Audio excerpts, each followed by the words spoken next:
So today we want to check the diluted earnings per share, which September 2021, page 14. So let's tune to page 14.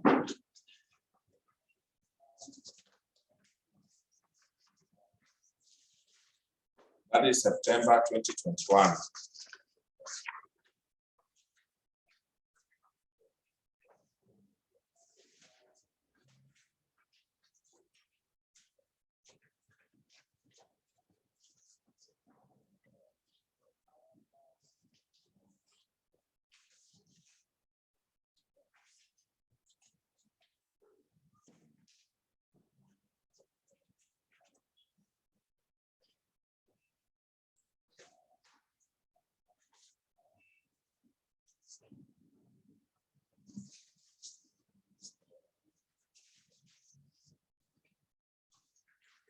So allow me to read the question with you.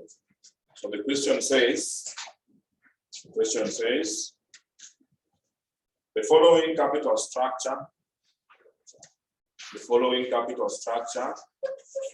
relates to Shell Limited as at 31st of December 2021.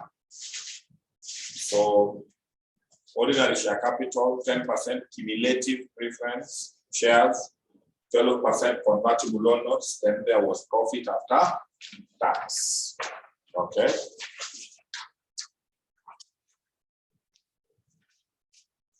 On 1st of February 2020, the company issued 1.5 million ordinary shares at full market price. On 30th June, the company made a rights issue of 1 ordinary share for every 4 shares held on that date. The exercise price was 36 per share, and the market price on the last quotation was 48. The convertible loan notes were issued in the year 2018. 10 convertible loan notes are convertible into 1 new ordinary share. On 1st of October 2020, the employees of the company were granted share options to purchase 1 million ordinary shares at shillings 30 each. The average market price was 48 per share. As at 31st December 2020, none of the employees had exercised their options. Tax rate is 30%. Required basic earnings per share for the year 2020 in conformity with IAS number 33. Then diluted earnings per share 31st December 2020 in conformity with that, no problem. So we can just kick off. Let's start with basic. So with basic, you say that basic EPS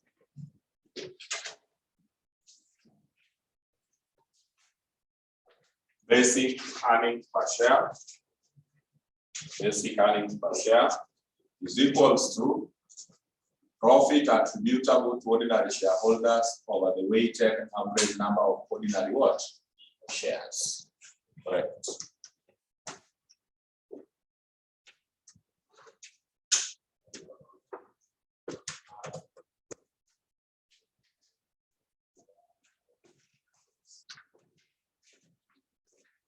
Good. So let's check powers. Let's start with powers computation. So powers, this is just 1 year, 2020. Shillings are in what? Shillings are in thousands. Shillings are in thousands. So you start with the reported profits afterwards. Tax. So reported PAT.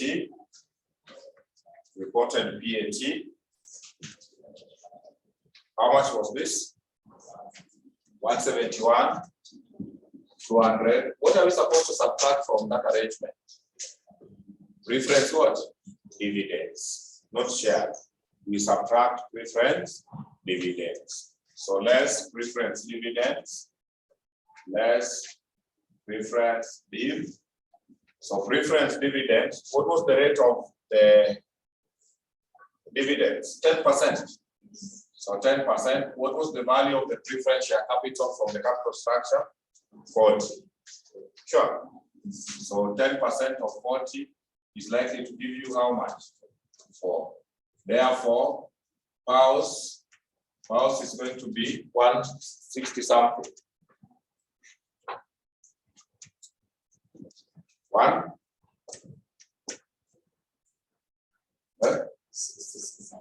166. 67. 20. Correct. That is okay. That is okay. Then now, let's get the share movement. We're going to write the issue ahead. Sure. So get share movement. So share movement. Share movement. So for share movement, you will start with the date. Start with the date. Details.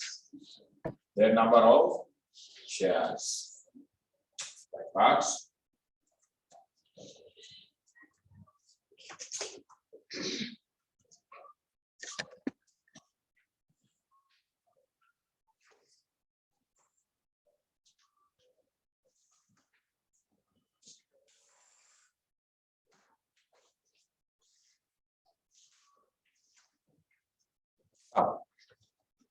Nimepata vibaya. Oh, ni mingi.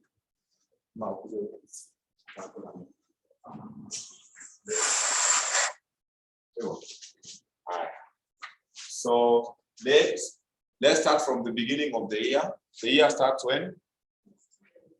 In January to December. So 1st January 2020.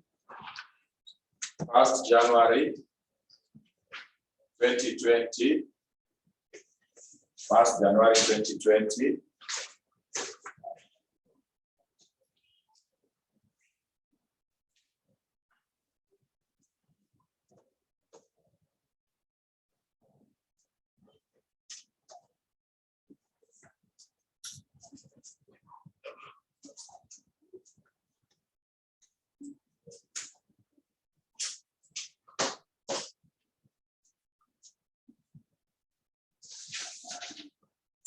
By the way, I don't know.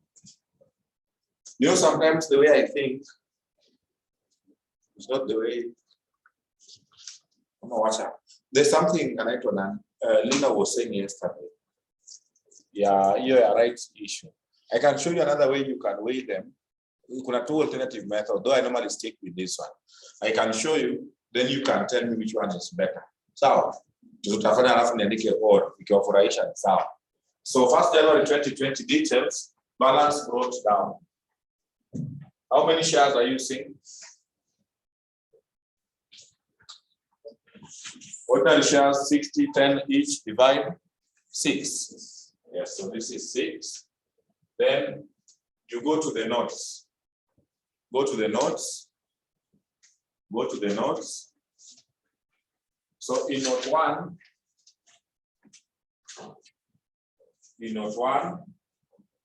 on 1st February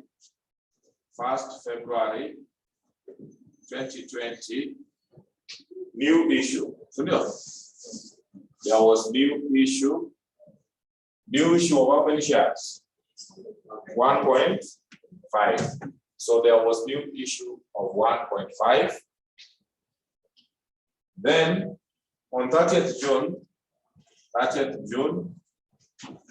2020, there was what? Rights issue. There was a rights issue. So check how many shares you got through the rights issue.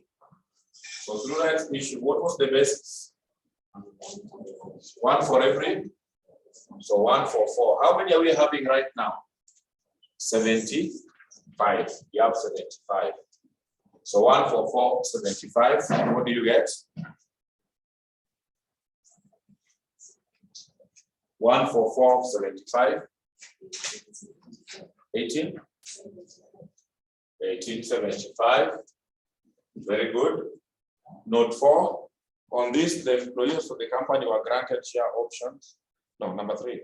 The convertible loan notes were issued in 2018. 10 convertible loan notes are convertible into one new ordinary share. Kuna mtu ameconvert? Is there conversions? They are just told us if they want to do what? To convert. So nobody has converted. So you ignore. Unless they converted. Number 4, on 1st October, the employees of the company were granted share options to purchase how many ordinary shares? 1 million at shillings 30. The average market price was 48. As at 31st December 2020, when we were closing, none of the employees had exercised their options. Not exercising options means nobody has converted them into what? Into shares. So you ignore. Question. So you can add this.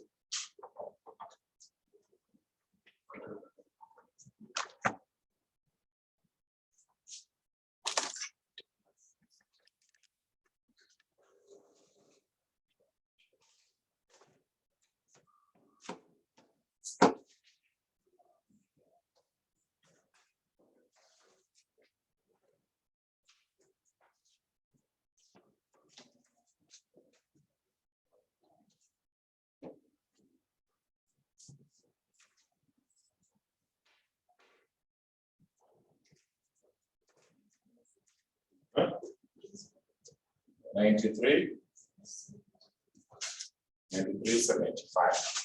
So step 2 is to determine the exercise price. So I want you to use that note number 2, additional information number 2, to calculate for me the exercise price. We have been doing it so many times. So get for me the exercise price. Get for me the exercise price. Get for me the exercise price. You can refer to how we have been doing it.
Calculate for me exercise price even with the help of a neighbor.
Kila mtu ako na answer yake.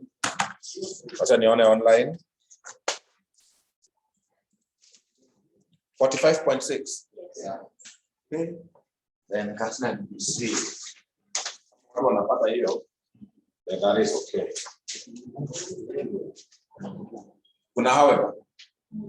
What are fine. We are getting how many new?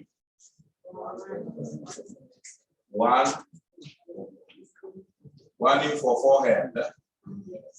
So one new was at what price? At 36. This one, the price was 48. Giving you 30. Giving you 192. Therefore, 5. This one is 228. So X rice price is the average. 228 divided by 5, giving you 45.6. Hiyo inamakiwa kwa watu wajue. Rosi umepata hiyo? Hata Monday next week watu wanafanya. Bas. So now let's do the weight. So hapo kwa weight ndio watu wanapoteana. Simple. We do this so isikilize tena. Shares before the rights issue. So check share movement. Check share movement. Shares before rights issue. Are you seeing 7,500? Yes. These are this. So you take 7,500. You multiply by.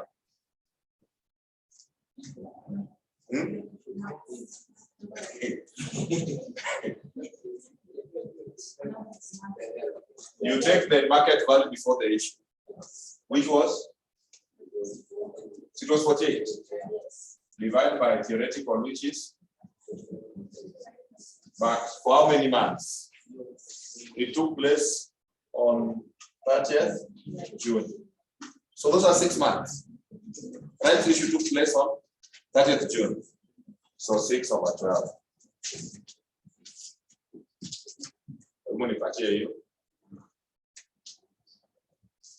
So I'm seeing light at the end of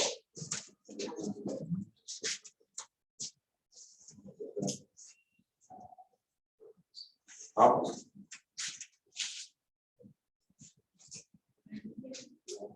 So you use the Before.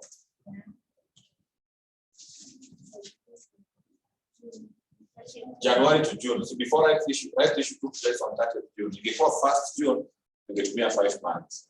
But when the June was included, yeah. So share before right issue. How much is this? How many? 39, 47 point 37. Okay. Then after rights issue, you have how many? 93, 75 for the remaining period. The remaining period is 6 months.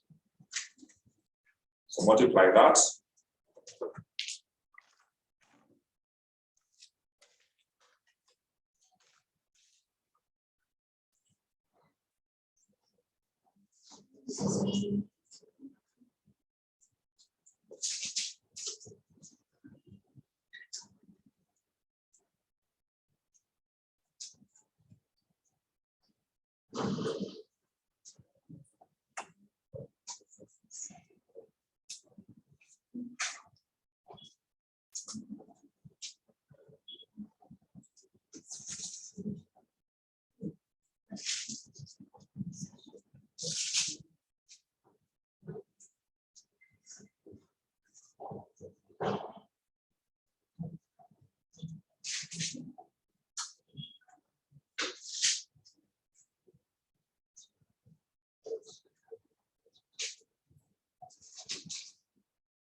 So this one comes to how many shares? 46?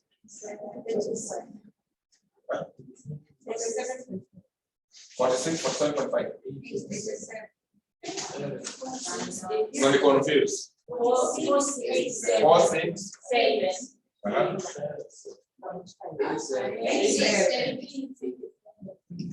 0.5. Ndio kuna watu wako 7 wengine ndio wameanzia 8.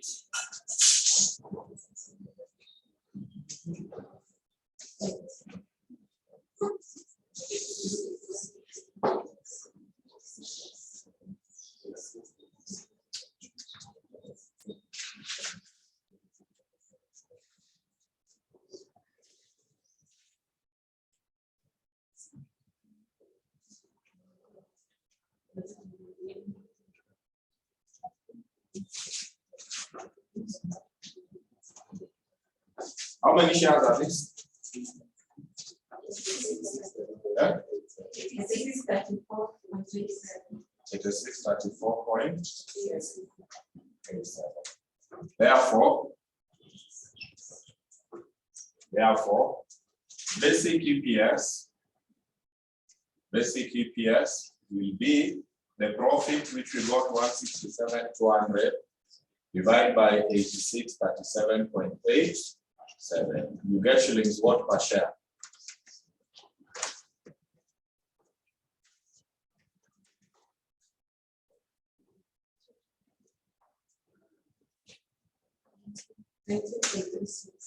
Right? 19 point?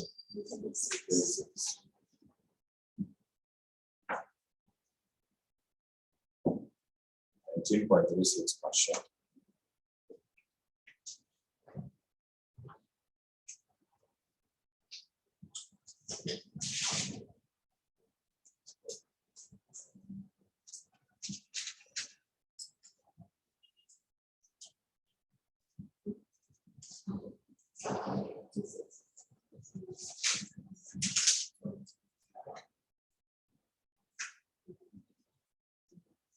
Haya, tuende diluted. Nitafanya tusahau hata diluted. So let's go to diluted EPS. Hebu enda kwa dilution usome kidogo. Just do what we wrote. That's a small issue.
So diluted EPS.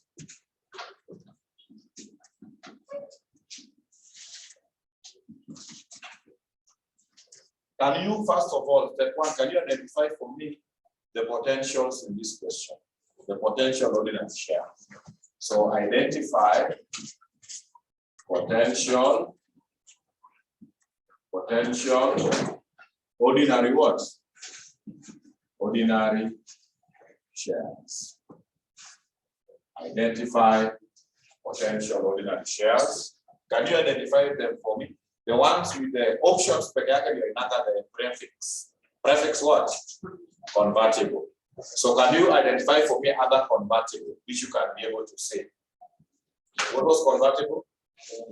Loan notes, eh? So there is convertible loan notes. Convertible loan notes. Another one. There was options. Hizo mbili. The preference wasema tu wasema nini? Cumulative. Eh? So cumulative does not mean they are convertible. So those ones are not to be converted.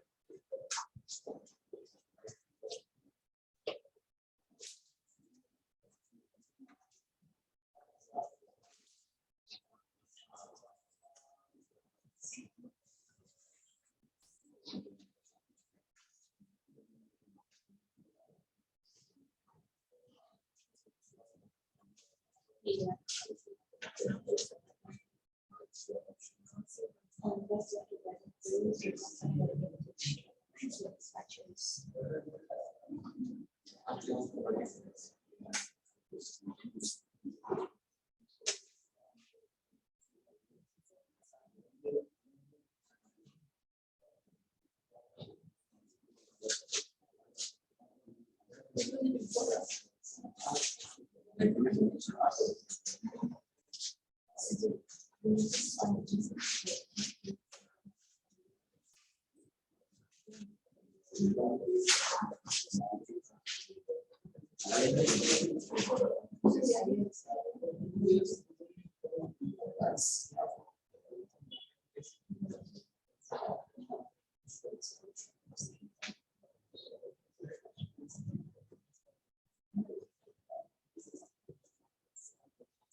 So those two are the convertible. So what we want to check, though akuna loan notes hawaja convert, employees pia hawajachukua, what if watakuja? Because not what if, they will eventually come to take. So we want to work on assumption. What if they will come? What if they will come? What will happen to the company's profits and to the company's share? So we start with this one here. Let's start with number one, this one. So right there on one, convertible loan notes. Convertible loan notes. Convertible loan notes. When they come, there will be, you check what we call incremental what? Earnings. Kampuni itasave nini kwa kuja? How will they benefit the company in terms of profit? So I want you to listen to this concept. These people, what are they normally paid in the company? It's an interest. Wanalipwa interest. So when they convert their loan to shares, they will no longer get what? Interest. So the interest which you have been paying them, the company will do what? Will save. Will save. So that saving, ile mnaitaka interest share, I don't know what. That is the incremental. The company's profit will go up proportionately. Because during the year, wanashindanga waki expense the profit account to do what? Interest. Once they convert to shares, they will save. The company will save on what? Interest. So for incremental earnings and a loan note, calculate the interest. What was the interest rate? Interest rate 10%. 12. Hakuna mtu aliconvert, so 12%. What was the value of the bonds of the loan note? 50,000. 50,000. So 50,000. Nobody had converted. So you multiply for the whole year. So this is the interest which they were being paid, but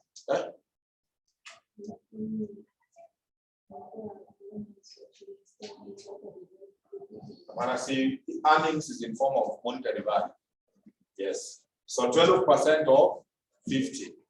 However, what was the tax rate? 30%. For finance, Mr. Afula Nawambiaga, interest is 1 minus T. So here you multiply by 0.7. Because you know we are going to work with profit after what?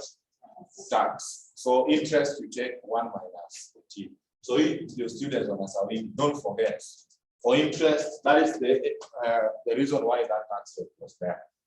So 0.7, what do you get? 52. 4,200. So the company's earnings we will save. Nataka mpate concept. We are a company. Tumechukua loan. The loan is earning interest at what rate? 12%. But the loan which we took those people, we had an agreement that they will be what? Converted into what? Into shares. So when there is a broker, what he converts, what will happen to the profits? The company will save. You see, we have been paying them what?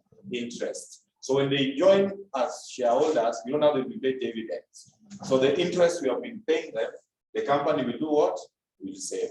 So company's earnings will go up like this. What about shares? So check incremental what? Shares. Incremental shares. What was the policy? If you want to convert, how many ordinary will you get for what? Example atakwambia. Ilikuwa not number 3. So hebu soma yote this first. Yes.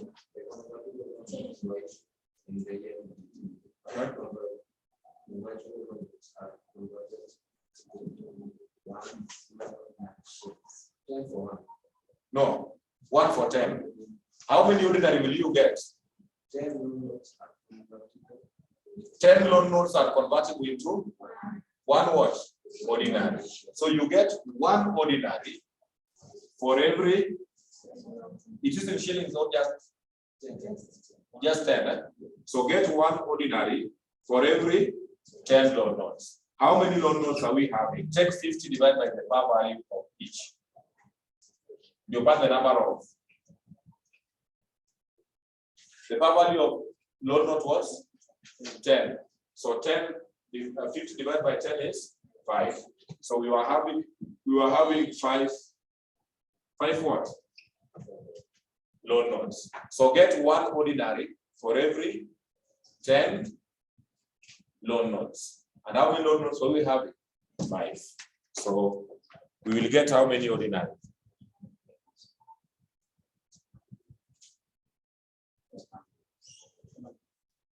Yeah, that is true. You get 500.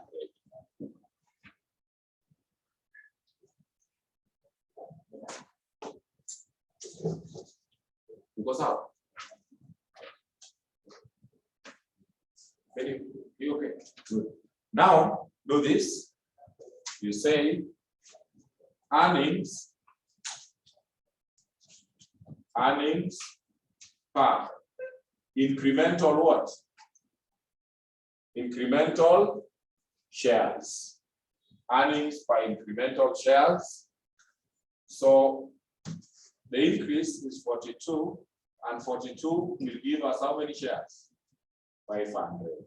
So earnings per incremental shares, take 42 divided by 5.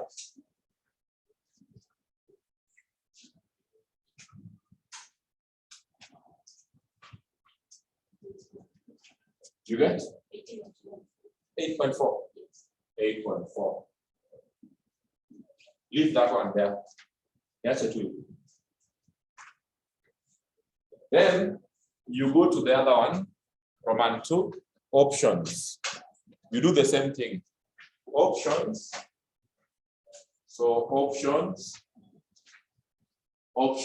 Employees wakiamua kuchukua shares. What will happen to the earnings? So incremental what? Earnings. When employees take up the shares, how will profit go up? Always 0.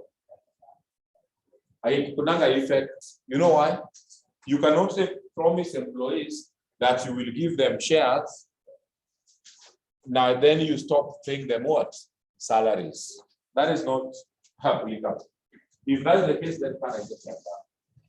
Or will you accept that unaambiwa utakuwa shareholder lakini sasa kutakuwa na mshahara? Will you take the share?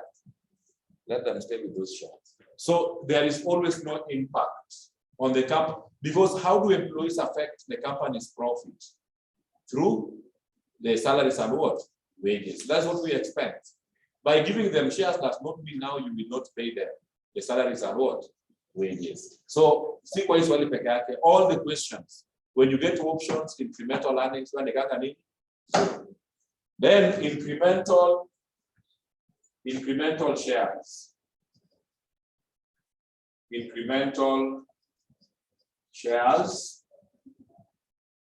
Incremental shares. I want you to check for me something here. Hizo maswali zote, hizo mambo employees na the same in all questions. Once you understand this, the better. They give them how many options? On 1st October, the employees of the company were granted share options. To purchase 1 million ordinary shares. At what price? 30. They were told to buy at 30. So listen to this. The average market price was 48. As at 31st December, none of the employees are done what? Exercise. But we are doing on what if they will exercise, so that we be precise. So what happens with options? This is what you do. They were given 1 million. 1 million, the market value of each share was 48. But they were told to buy at what price? 30. So incremental, Adam, incremental, you check here. They were told to buy at 30 when the market value is how much? 48. So incremental is showing how much? 18. Wanapewa at a lower price to entice them to buy more. So why do you call it incremental? No. They are being given at a lower price so that they can buy more what? More shares. So for the incremental shares and the options, you check this discount between the market value and the exercise what? Price. So you will say if 1 million, the market value was 48. What about the incremental of how much? 18. So you will come here and say it is 1 million times 48 minus 30, which is 18, divided by 48, which is just 18 over 48. Then you check when they were given. When did these people give the options? In which month of the year? 1st October.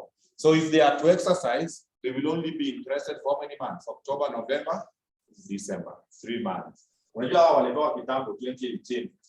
So this one you will only take 3 over what? 12. 3 over 12.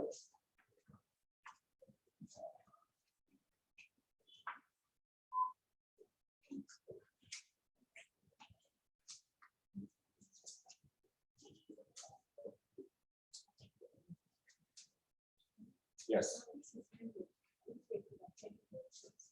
How do I balance the budget on the options? How do I keep out of the wakitake ni sawa, utaleta tu hizo shares. Lakini mimi sijaiona swali hata moja umetake options.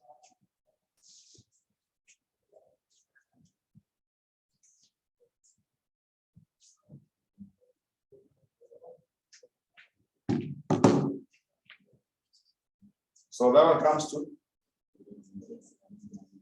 93, 150. 1 million, 1 million is 1,000. 18 over 48 times 1,000. As we are working in thousands, so 0.75, right?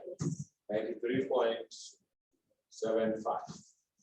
So then earnings per incremental shares.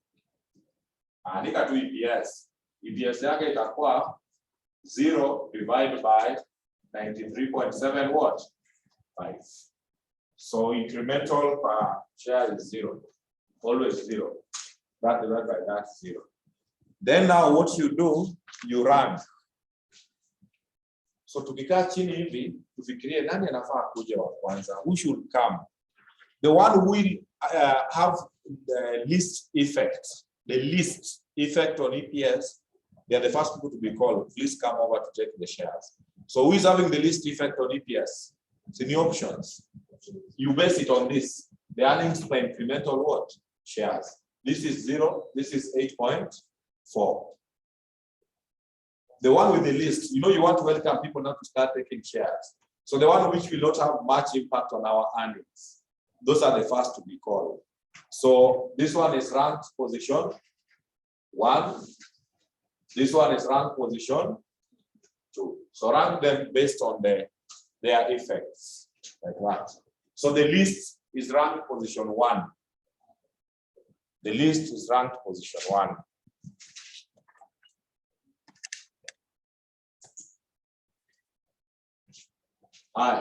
Then now let's calculate DPS based on those ranks.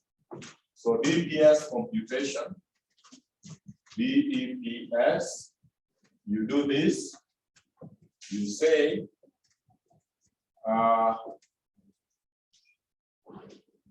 securities, which are the potential ordinary shares, you say earnings ndio inakuanga powers. Then you say shares. So shares ndio inakuwa one-offs. Then you will get DPS at the end. Diluted earnings per share. Diluted EPS.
All right, so what do you want to dilute? You want to dilute the basic. So before you start dilution, tell me from basic EPS, when you calculate basic, what was the pulse? Pulse was 167. What was the one?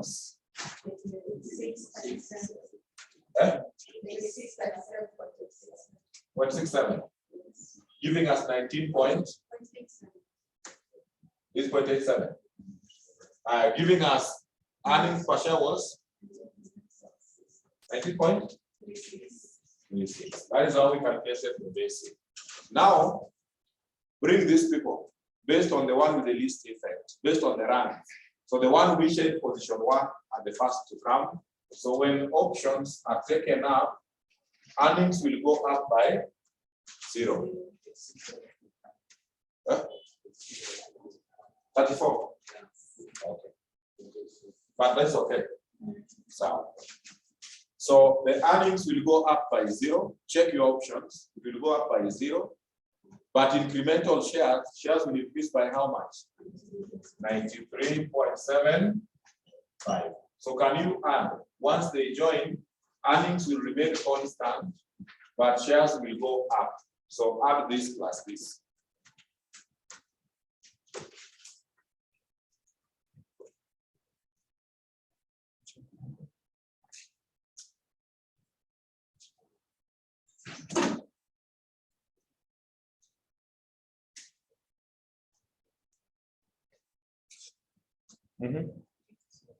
Nakuja 90, 87, 58 point,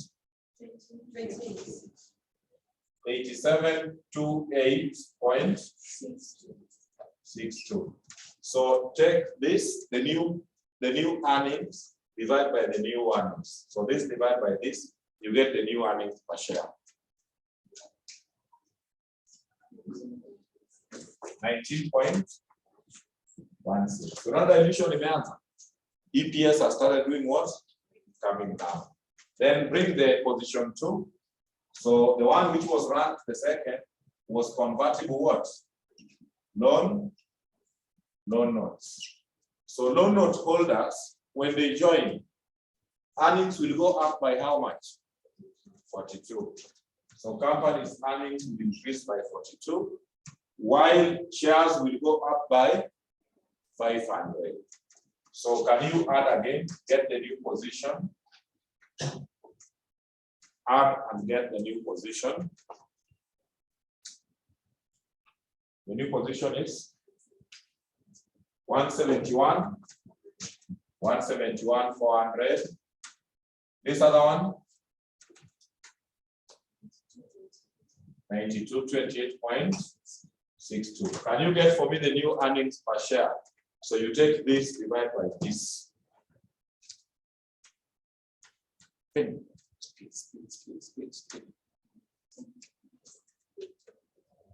18.57. Therefore, Therefore,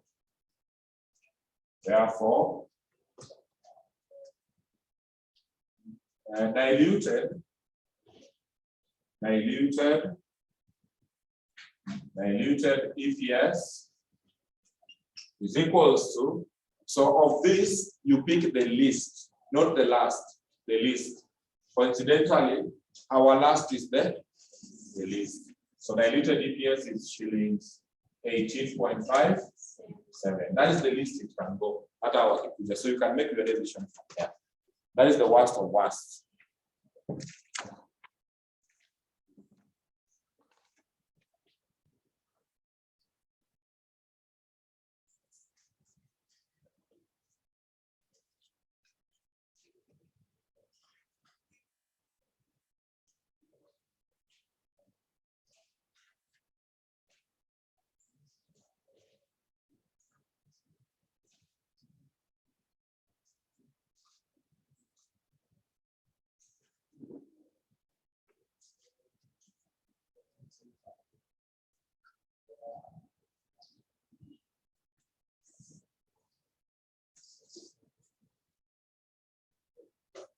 As I check the next question, just go through what we have done.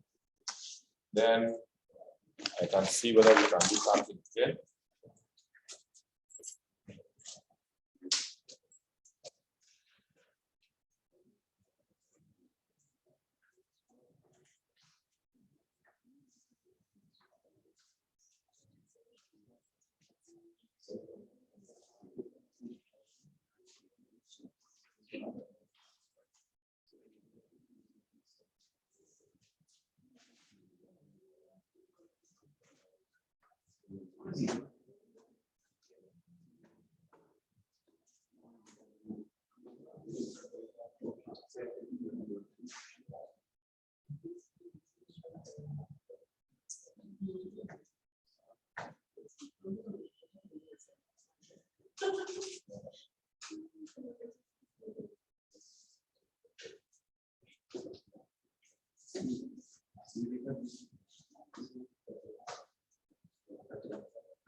So the question I wanted, and do the many others which are here.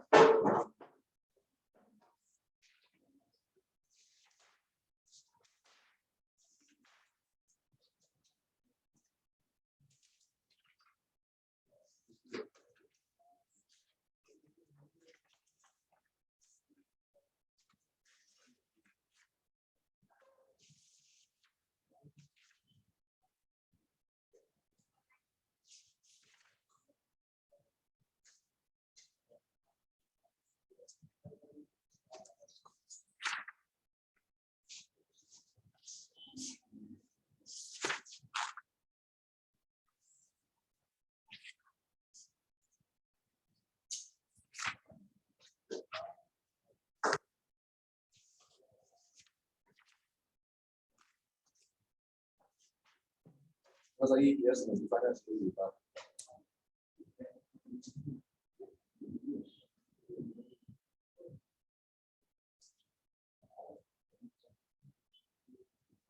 Check question 4, page 48.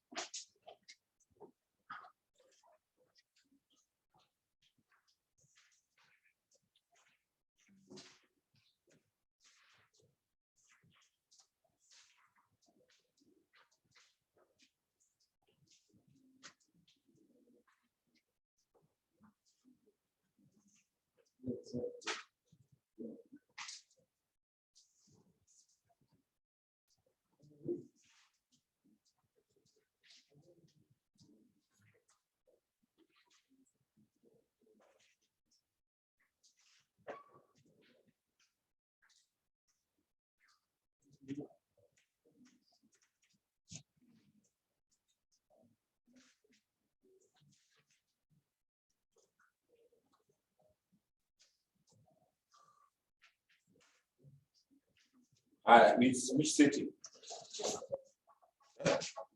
20? It is May 2019. Question which one? Question 4B.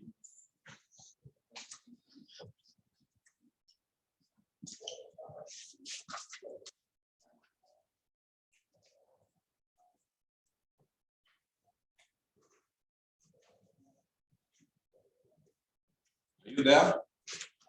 Yes. Let's read. Tower Limited has provided the following extract from its income statement for the year 2017 and 2018, as you can see. Capital structure includes ordinary share capital, 8% redeemable preference, 10% redeemable is funny. Preference shares, we have two of them. We have redeemable and irredeemable. Irredeemable are those preference whose holders are there as long as the company remains in existence. Redeemable, wanatupeanga pesa kwa muda tu, then they take off their money. So the dividend we pay, and listen to this carefully, the dividends we pay to redeemable in accounting is treated as finance cost. Because with them, it's like they're just giving us a loan. Then after 5-10 years, they take back their money. But irredeemable, you know, they are there for lifetime. So your dividend dolipanga redeemable, it is treated as finance what? Cost. So what you consider as dividends against profit, retained earnings, is this other one. Irredeemable. Kama you are 10% convertible preference. So if they just open a question preference without saying irredeemable, redeemable, we assume it is irredeemable. Very important. Then 10% loan stock, no problem. Additional information. Hey, this does it up. Part of the increase in the share capital, ordinary, was due to a rights issue that was made on 1st April 2018. A shareholder was granted the right to buy one new ordinary share for every 5 ordinary shares held at a price of how much?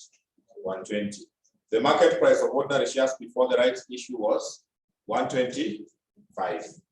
The convertible loan stock was issued on 1st July 2017. Each shilling per thousand of the loan stock is converted to 25 ordinary shares. Holders of 300 million worth of convertible loan notes stock exercised their rights on 1st January 2018. The convertible preference shares were issued in 2015. One convertible preference share is entitled to one ordinary share. Meanwhile, on 1st April, the company granted its employees the options to buy 4 million ordinary shares at a strike price of 120. No employee had exercised their rights. The average market price per share during 2018 was 125. Tax is 30% required. The basic EPS 2017-2018, then diluted what? EPS. So we start. Basic EPS. Basic EPS will be the profit divided by what? Ones. Profit divided by ones.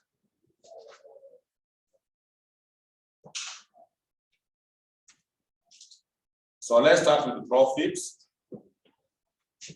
So profit attributable to ordinary shareholders. Profit attributable to ordinary shareholders.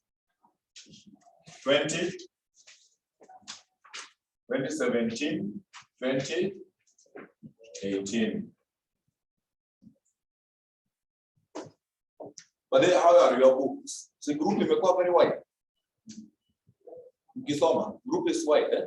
Yes. Yeah, so make sure we can have a problem. So take reported profit after tax. We start from there. Reported PAT. How much was the reported profit after tax? We had 450 and 650. So 450, this is 650. Then you less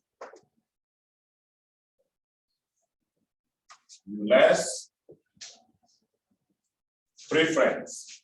Preference what? Dividends. Preference dividends you less. See redeemable.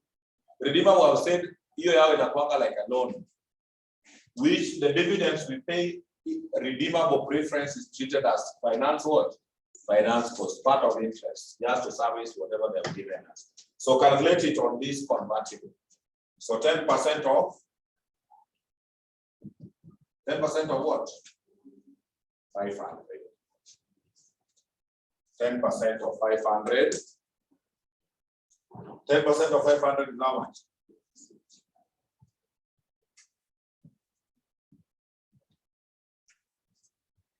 Therefore, profit attributable here is 400. Here we are talking of 600. Rights issue took place in which year? The year is ending on December. So it starts in January, sure. Yes. So if it starts in January, check when the rights issue took place. Because rights issue did not shanga maisha. Note 1.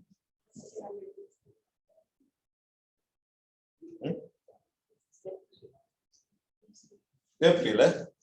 So no problem. Only 2018. So 2017 there was no transactions. Eh?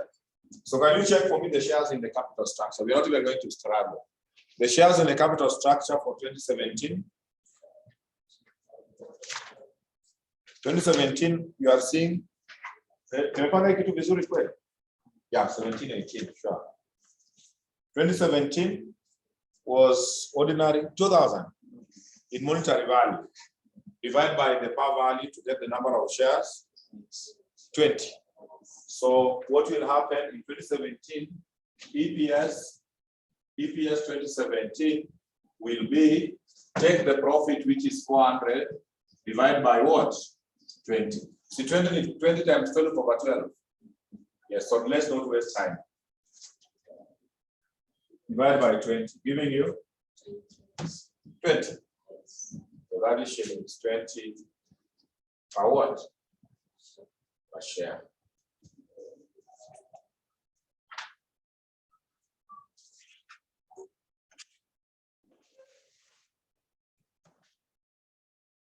And then we go to 2018.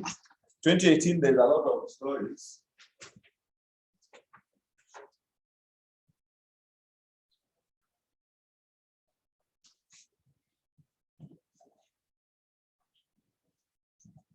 So 2018, let's start with share movements.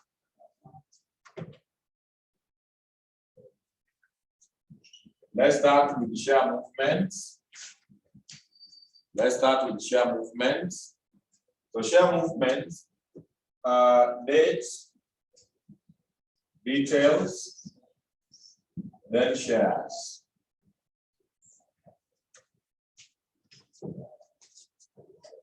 So on 1st January 2018,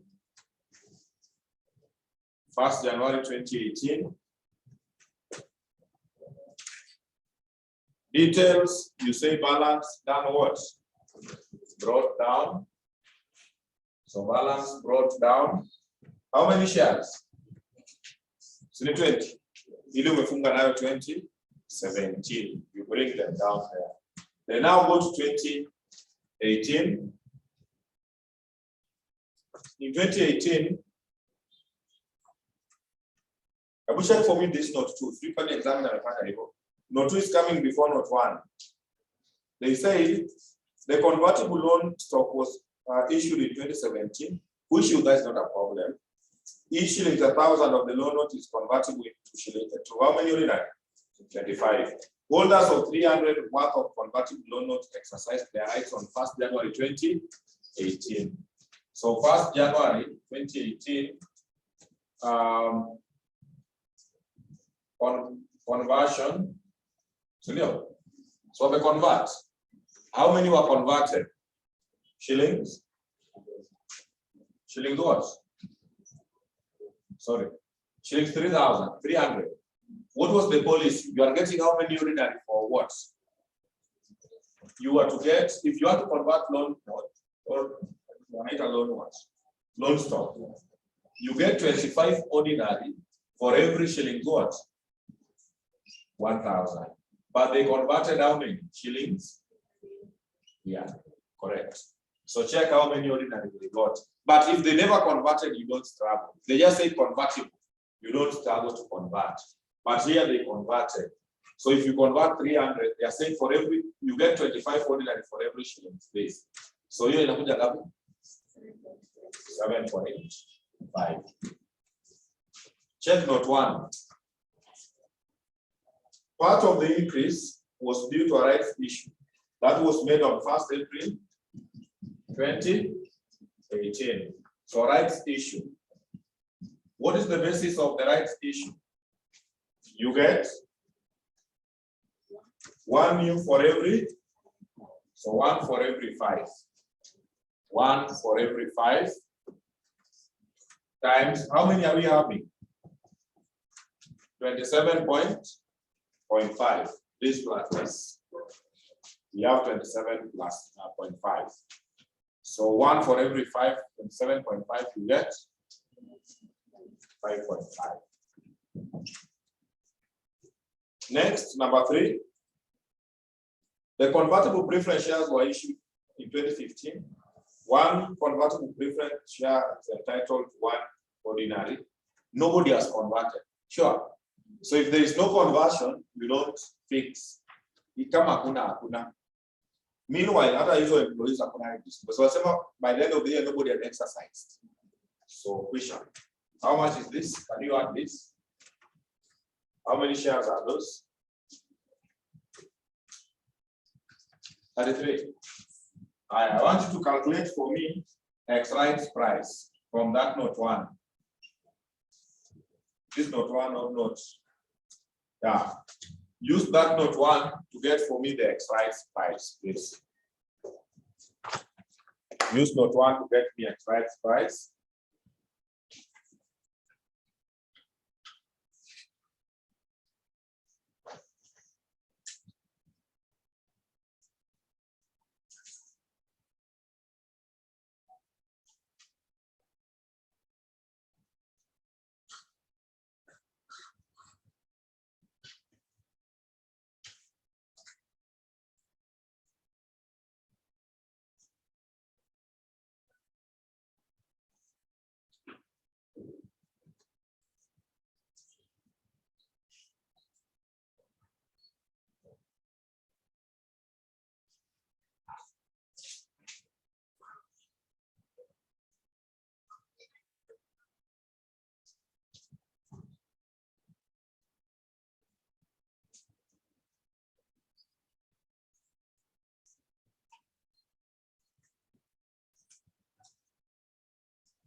Bilha says that it is 124.17. Yes. So we are giving a word basis. 1 for 5. So 1 new, 5 all. The 1 new at what price? 120. And what was the market price before? 125. Just in case. Hey, unaona hii 120 inaitwa the exercise price. Unaona hii 125 inaitwa come rights price. The price before rights issue inaitwa come rights. So kwa mtihani wanaweza leta issue wakuambie exercise price, come rights. So come rights price is the price just before the rights issue. So this one is how much? 120. This one is 625. The person is only in 6. 6 is valued at 745. The average. So X rights price, check the average, giving you 124.17. Therefore, let's weigh. So come out, begin now you have another chance. So take shares before rights issue. Before rights issue, we had how many shares? 27.5. So 27.5 times what figure over what figure? Times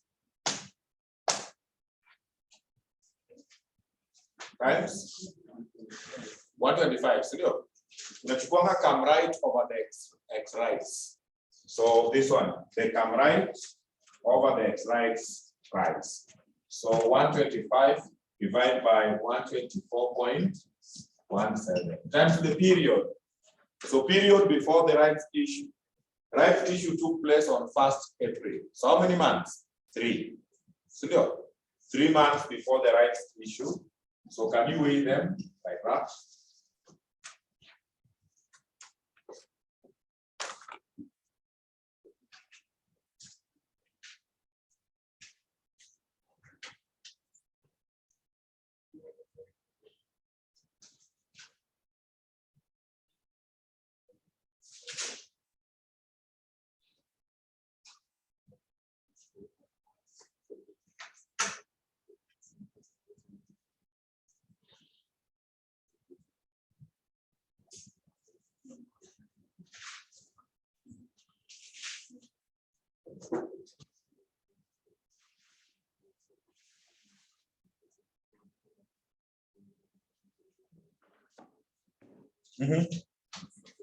Huh?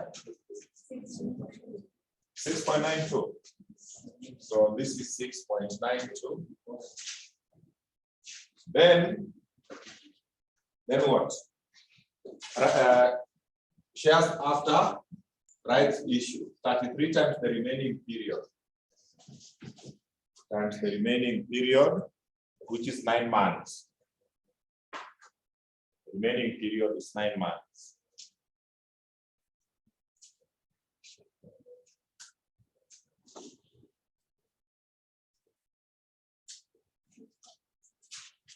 $24.75. So kindly add. When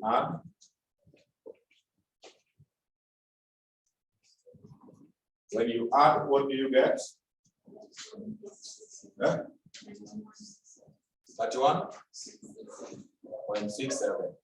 Therefore, basic EPS 2018 will be profit was 600 divided by 31.67. What do you get?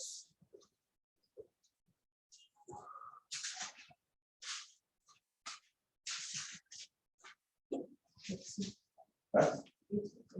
What? 18 shillings, 18.95 per share.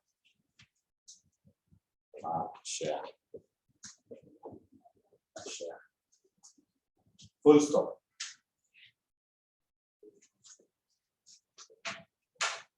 So make up for diluted EPS, tutafanya kesho. Diluted EPS. So tutakuja tufanye diluted, we'll do another question. It's okay.